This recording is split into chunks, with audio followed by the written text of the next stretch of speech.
Sidang dengan agenda pembacaan putusan dipimpin Ketua Majelis Hakim Jimmy Hendrik Tanjung dan dihadiri terdakwa, kuasa hukum terdakwa, dan jaksa penuntut umum ini digelar secara terbuka di Pengadilan Negeri Kepanjen, Kabupaten Malang pada Senin 8 Januari 2024. Dalam amar putusannya, Jimmy menyatakan bahwa M. Tamyiz terbukti bersalah dan meyakinkan telah melakukan pelecehan seksual. Terdakwa selaku pengasuh pondok pesantren yang berada di Desa Tangkil Sari, Tajinan, Kabupaten Malang, dijatuhi vonis 15 tahun penjara atas dugaan pencabulan terhadap 5 santriwatinya. Dalam sidang yang berlangsung terbuka itu, terdakwa juga diwajibkan membayar denda 1 miliar rupiah. Jika tidak bisa membayar, maka diganti dengan kurungan selama 6 bulan. Peristiwa pencabulan itu terjadi sejak 2020 silam dalam bentuk pelecehan yang dilakukan terdakwa, mulai dari meraba bagian sensitif korban hingga menciumnya.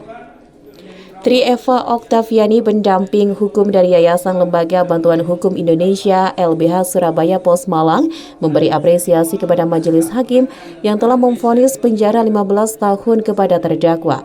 Karena korban yang tergolong anak-anak kemudian memiliki masa depan dan menjadi korban pencabulan seorang tenaga pendidik, sehingga bisa mencederai masa depan harkat dan martabat anak, apalagi anak mengalami kondisi trauma.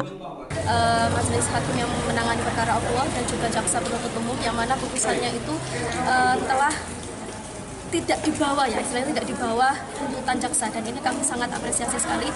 Dan sebenarnya ada beberapa poin yang kemudian kita sepakat terkait dengan putusan majelis hakim. Yang pertama adalah terkait dengan anak. Sementara itu, kuasa hukum terdakwa Al-Haidari mengaku bahwa pihaknya akan melakukan upaya banding atas vonis hakim. Kuasa hukum menilai perkara itu sejak awal cacat, salah satunya dalam perkara tersebut tidak ada satupun barang bukti. Kan masih ada waktu, seminggu paling. Ada upaya banding? Kita banding lah mestinya.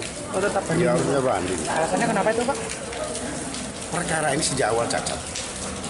Mulai dari penyerahan berkas perkara ke pengadilan. Tidak sesuai dengan penetapan. Tidak satu itu bukan saksi korban. 5 orang itu, saksi-saksi yang tadi dibacakan itu, mereka mulai dari penyidikan sampai di persidangan, ya, dipanggil untuk memberikan keterangan sebagai saksi terhadap perkara yang dilaporkan oleh saksi korban.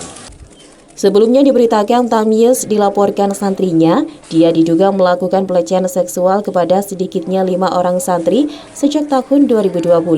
5 orang korban yang masih berusia 17 tahun kemudian melaporkannya ke polisi pada 23 Juni 2022. Dari Kabupaten Malang, Max Mudir ATV melaporkan.